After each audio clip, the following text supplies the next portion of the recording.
À la une ce soir, la remise officielle de la Charte pour la paix au président de la transition a eu lieu ce mardi. Ce document ambitieux vise à réconcilier les Maliens et à jeter les bases d'une paix durable. Mais au-delà de ce geste symbolique, nous décryptons les véritables enjeux de cette charte dans ce 1945. Nous sommes presque à la fin juillet, mais la saison des pluies tarde à s'installer dans plusieurs régions, faisant monter l'inquiétude chez agriculteurs et éleveurs. Les prochaines semaines seront cruciales pour leur activité. Afro-basket féminin en Côte d'Ivoire 2025, les Aigles Dames y participent bien évidemment. Nous serons avec M. Mamadou Boubel Konaté de la Fédération malienne de basketball pour analyser cette participation qui se veut remarquable. Ravi de vous retrouver. Bonsoir à toutes et à tous. Bienvenue aux informations. Ce mardi a eu lieu la remise officielle de la nouvelle charte pour la paix au président de la transition, un document destiné à réconcilier les Maliens et à poser les fondations d'une paix durable. Mais au-delà de l'acte symbolique, quels sont les véritables objectifs de cette charte et quels sont les défis qu'attendent sa mise en œuvre?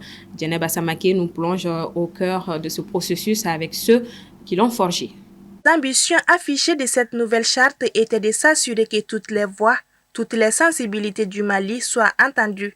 La commission de rédaction a-t-elle réussi son pari de l'inclusivité, d'autant qu'elle a été confrontée à plusieurs défis. Le principal défi a été de concilier des attentes et des revendications souvent contradictoires. La participation, par exemple, des mouvements armés, donc qui avaient fait un communiqué dès le début en disant qu'ils n'étaient pas intéressés par le dialogue intermalien et par tous ceux qui venaient et que pour eux, la seule référence était l'accord issu du processus de paix que le gouvernement malien donc avait considéré comme caduc et s'était sorti donc de l'accord. Donc il y avait déjà une sorte d'impasse.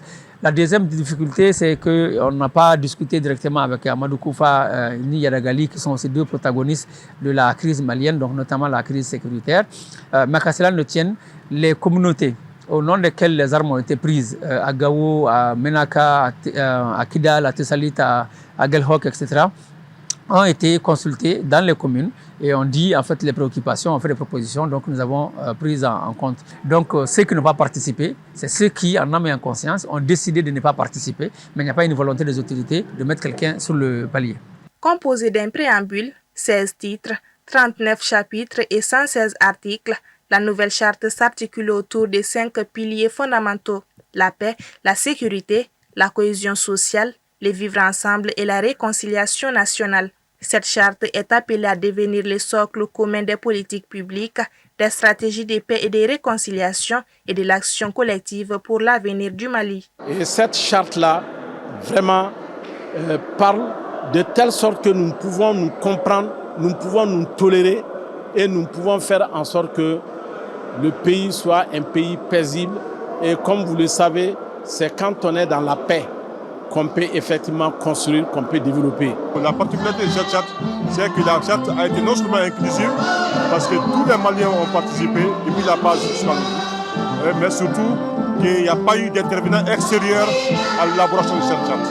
Le projet de charte est désormais entre les mains du président de la transition et devra être soumis dans les jours à venir au Conseil des ministres, puis au Conseil national de transition pour examen et adoption.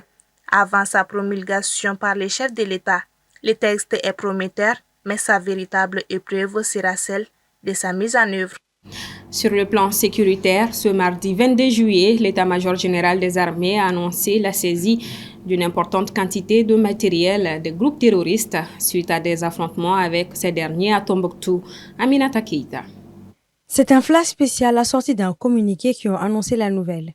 Après avoir réagi à une embuscade tendue par un groupe terroriste à 35 km de Goundam, dans la région de Tombouctou, mardi 22 juillet, les forces armées maliennes ont saisi divers équipements significatifs appartenant aux groupes armés ce même jour.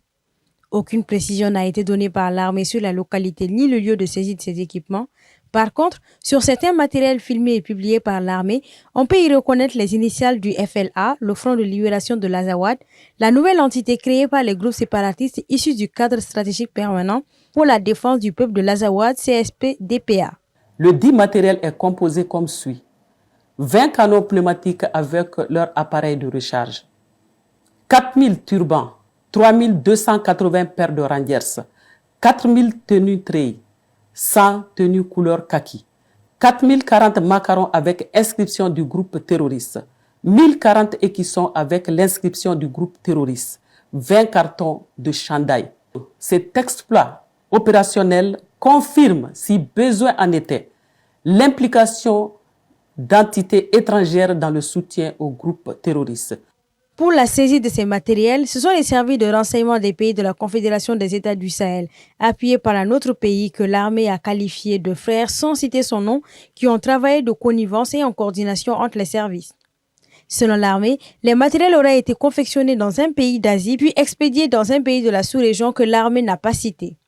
L'état-major général des armées annonce l'ouverture d'une enquête par les structures judiciaires compétentes en raison de sa persuasion d'entités étrangères dans le soutien au groupe terroriste.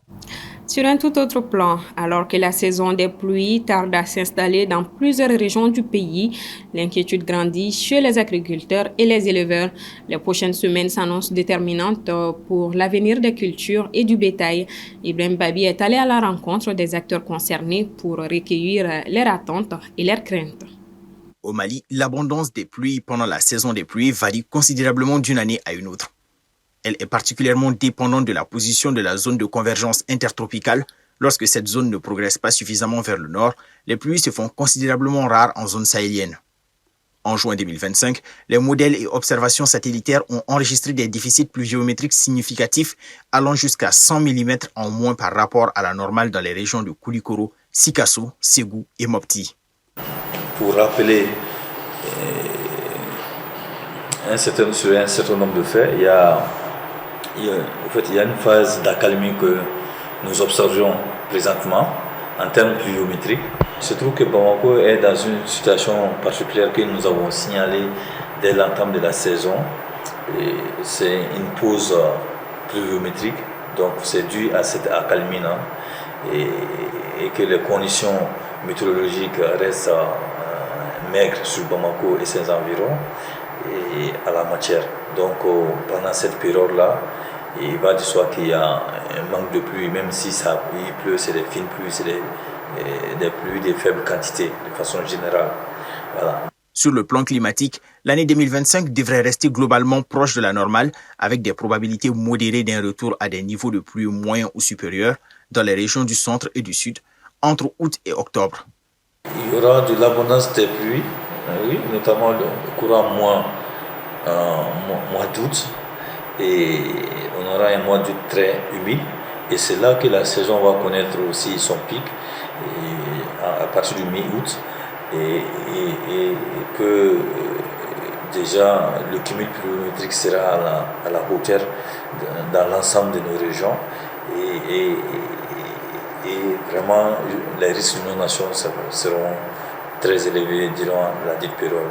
Selon les prévisions météorologiques à court terme, Bamako et ses environs devraient connaître plusieurs averses et orages localisés jusqu'à la fin juillet, notamment les 23, 24, 25 et 29 juillet. Cependant, il est probable que ces pluies ne seront pas suffisantes pour combler les déficits observés dans le reste du pays, notamment dans les zones ayant enregistré entre moins 50 et moins 100 mm de retard en juin. Le rendez-vous Orange était à l'honneur ce mercredi 22 juillet. Cette rencontre est une opportunité pour Orange d'échanger avec la presse afin de rendre compte de ses actions.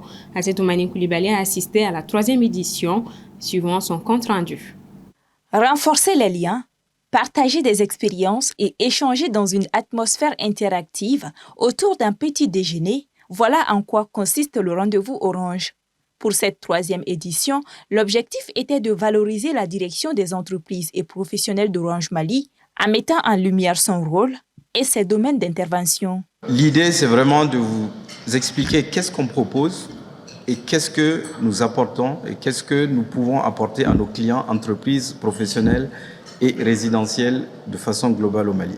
On propose des solutions à nos clients, des propositions aux entreprises. Notre première brique de solution, c'est quand même de fournir aux entreprises la possibilité de communiquer vers l'international, vers l'extérieur et aussi en interne, d'où l'importance de l'accès Internet. Présenter la mission du département, apporter des solutions concrètes aux préoccupations de certaines clientèles. Durant cette matinée, l'apport d'Orange envers ses clients a été dévoilé. Les questions liées à la sécurité des données et le coût de l'Internet, entre autres, ont aussi été abordés. Les entreprises et les fournisseurs ne peuvent plus se limiter à la qualité du produit que pouvoir fidéliser et pouvoir totalement répondre aux besoins et attentes des clients. Donc en gros, nous avons évoqué les différents aspects et les dispositifs que nous avons en place au niveau de Orange Entreprise et les modes de pilotage que nous avons pour piloter l'expérience client afin d'enthousiasmer nos clients pour les retenir à notre niveau. Le rendez-vous Orange représente avant tout un cadre stratégique permettant à la structure de se rapprocher davantage de la presse et de mieux cerner les préoccupations de ses clients.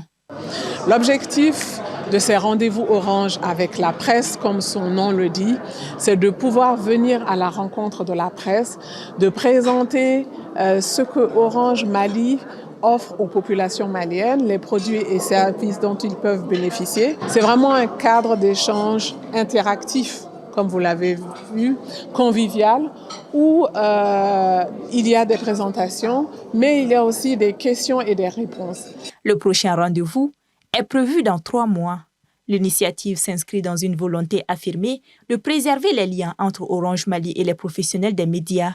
Pour la société, la presse constitue un partenaire privilégié ayant une importance primordiale, notamment dans la promotion de ses actions. À moins de quelques jours du coup d'envoi de l'Afrobasket féminin en Côte d'Ivoire, les Aigles Dames poursuivent leur préparation et suscitent déjà beaucoup d'espoir. Cette compétition, qui regroupera 12 nations du 26 juillet au 3 août prochain, promet des duels de haut niveau et une bataille acharnée pour succéder au Nigeria, quadruple champion en titre. Alors, où en est l'équipe nationale et quelles sont ses ambitions? Nous en parlons bien évidemment ce soir avec M. Mamadou Boubel Konaté. Il est membre de la Fédération malienne de basketball. Bonsoir à vous et bienvenue. Merci, bonsoir. Alors, on parle bien évidemment de l'Afrobasket. Où en est la préparation des Aigles Dames? La préparation au beau fixe, maintenant, je pense qu'on est sur la dernière ligne droite. Les dames ont commencé il y a 3 semaines à Bamako, une préparation intense. Et depuis une semaine, elles sont à Abidjan, à 14. Et ce soir, on aura les 12 guerrières qui vont défendre les couleurs du Mali. Donc pour le moment, tout se passe bien et le moral est très haut actuellement. Et techniquement, est-ce que vous avez rencontré des difficultés par rapport à leur préparation? Non, techniquement, ça va. La préparation, beaucoup de gens se demandaient est-ce qu'elle avait commencé. Cette année, la préparation a été faite en douceur, sans bruit, sans artifice. Et aujourd'hui, techniquement, elles sont prêtes parce qu'on a un entraîneur qui a été 8 fois champion d'Afrique, U16 aujourd'hui, qui est à la tête de ses seniors depuis 2 ans maintenant. Il est assisté de Amchetou Maïga, qui a été championne d'Afrique en 2007, qui est aujourd'hui la grande sœur et la maman de certaines joueuses. Kaba Kanté, qui est un entraîneur du stade et qui est allé jusqu'à la finale de la BAL. Et Joachim Bruzula, qui est espagnol, qui a conduit les Aigles il y a 4 ans à la 2e place au Cameroun et qui est venu bénévolement. Ça, il faut insister là-dessus parce qu'il croit en cette équipe, il croit à ces jeunes filles et il est venu aider le Mali. Un coaching de taille donc. Alors, quelles sont les ambitions des Aigles Dames cette année? Les ambitions, comme elles le disent elles-mêmes, c'est la coupe. Il y a 6 ans, elles ont été 3e. Il y a 4 ans, elles ont été 2e. Il y a 2 ans, elles ont été encore 3e. Il manque ça pour être à la première place. Et la moyenne d'âge de cette équipe est de 24 ans. Et pour une fois, on a 12, sur les 14 qui sont à Abidjan actuellement, il y a 13 qui ont fait les petites catégories U16, U17, U18, U19 qui sont passées chez les seniors. Parmi elles, il y a certaines qui ont été les meilleures joueuses de certaines compétitions. Elles sont habituées à la compétition et elles vont se battre pour avoir ce titre-là. Donc, c'est des jeunes filles aguerries. C'est l'école du basket malien aujourd'hui qui est présente à l'Afrobasket à Abidjan cette année. Et comment jugez-vous le groupe B où évoluera le Mali avec le Cameroun et le Soudan du Sud? Le groupe B, c'est un groupe élevé. Il ne faut pas sous-estimer les équipes. C'est vrai qu'on a battu le Cameroun il y a 4 ans au Cameroun devant leur public en demi-finale. Et c'est une équipe qui n'est pas à négliger. Et le Soudan du Sud, c'est leur première participation à l'Afro-Basket, mais elle est constituée de joueuses qui jouent dans des championnats étrangers. Ils ont un coach de renommée aussi internationale. Donc c'est une équipe à ne pas sous-estimer. Donc c'est un groupe élevé. Et les Aigles dames, aujourd'hui, ne prennent rien à la légère et elles veulent aller jusqu'au bout. Donc il faut passer ce premier tour pour aller directement en huitième de finale. Et le Nigeria, j'en ai parlé justement, qui domine la compétition depuis 4 ans. Est-ce qu'on pourra avoir une surprise du côté des Aigles cette année? Sans risque de me tromper, on est l'équipe la plus jeune du tournoi cette fois-ci. Et pour qui connaît ces jeunes filles-là, qui ont la rage de vaincre, qui ont déjà prouvé sur le plan africain dans toutes les catégories qu'elles peuvent gagner, elles sont habituées à gagner des Coupes d'Afrique. Et ensemble, aujourd'hui, elles sont là. Je pense que c'est plus le Nigeria qui se demande c'est quelle équipe du Mali qui est là. Parce que même en match de préparation, c'est vrai que les matchs de préparation ne comptent pas. Personne ne donne tous ces schémas, toutes ces techniques, etc. Elles ont démontré en 2 matchs que plusieurs peuvent être scoreuses. Ce n'est pas les mêmes qui ont été scoreuses dans les 2 matchs. Donc ça prouve que si on additionne tous ces paniers, si on met la jeunesse, la vivacité, ces filles peuvent être championnes d'Afrique. Donc ce n'est pas le Mali qui doit se demander est-ce que le Nigeria va remporter la Coupe d'Afrique. C'est plutôt le Nigeria qui va se demander le Mali est venu avec quelle équipe cette année. Pas que le Nigeria, même le Sénégal. Parce qu'elle joue avec des jeunes filles qui n'ont pas froid aux yeux cette année. Alors, vous avez abordé bien évidemment les atouts de cette équipe. Un mot à l'endroit des supporters et à l'endroit de tout le peuple malien. À l'endroit des supporters, vous savez, le basket, c'est le sport le plus titré au Mali, mais bon, c'est un sport qui est pauvre en ressources. Cette fois-ci, on voyage avec certains supporters de l'association des Aigles et pour aller supporter cette équipe. Le basket va se jouer, la compétition, c'est dans une salle de 2500 places. La salle n'est pas grande, donc il faudrait aujourd'hui étouffer les autres équipes sur le terrain avec nos supporters qui partent, les Maliens qui sont en Côte d'Ivoire, parce que c'est la plus grande communauté et le plus malien de rester soudé derrière ces jeunes filles qui ont apporté du bonheur au peuple et je pense que cette fois-ci est la bonne. Merci beaucoup à vous, M. Konaté, d'avoir répondu à nos questions. C'est moi qui vous remercie.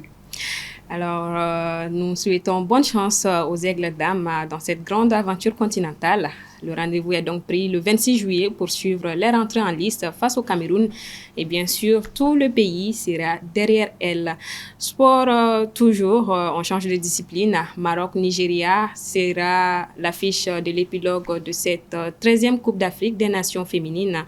Ce samedi 26 juillet à Rabat, une finale qui mettra aux prises le pays hôte finaliste pour la 2e année consécutive depuis 2022 avec le Nigeria, détenteur du record de titres à la CAN avec 9 trophées.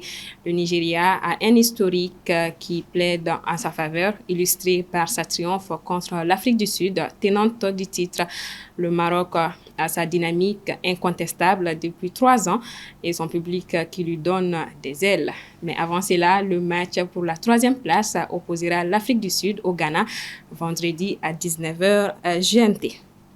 Voilà donc qui referme ce 1945. Merci de votre constante fidélité. Bonsoir à tous et à demain.